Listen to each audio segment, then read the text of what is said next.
a seam that joins the Isle of Gun to the North Sea.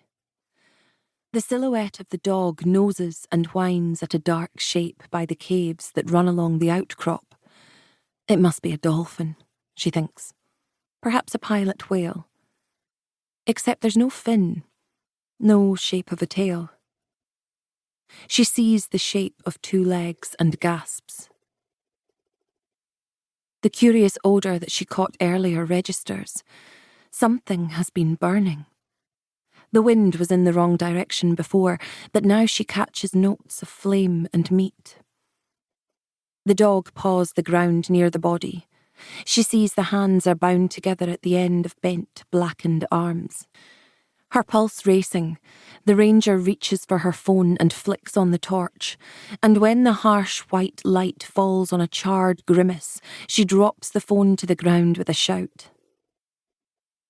It lands upward, the white glare of the torch falling on the body. It is clear that the person is dead. And her torchlight picks out another shape further along the bay. She breaks into a sprint, talking to the dog as he follows her, soothing him. Somewhere, embers glisten in a nest of twigs like rubies. She lurches to a stop, just where the tide meets the sand. At her feet is the body of a teenage girl, a Nirvana print visible on her sooty t-shirt, tattoos of mermaids and beer cans on her forearms. Her face is encrusted with blood. The ranger crouches, noticing the dog is licking the girl's foot and whining. Oh God, she thinks, fear thumping in her throat. Was this an accident or murder? She moves her fingers to the girl's neck, gasping with relief when she finds a faint pulse. The girl is still alive.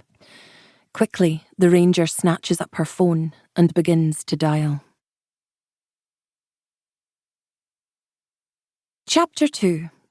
Isle of Gun, Orkney, January 1594. Alison. I wake to the smell of fire. I rise quickly, scanning the earthen floor of the cottage lest the carpet of ferns I have placed to hold the heat has set alight. Silver moonlight pours through the cottage window that overlooks the bay. Above my bed, the posy of herbs I fastened to the beam is silvered with frost. The air is filled with winter's teeth. I wrap my shawl across my shoulders against the chill and make for the stove, enjoying the warmth. It is not yet dawn, and no one else stirs.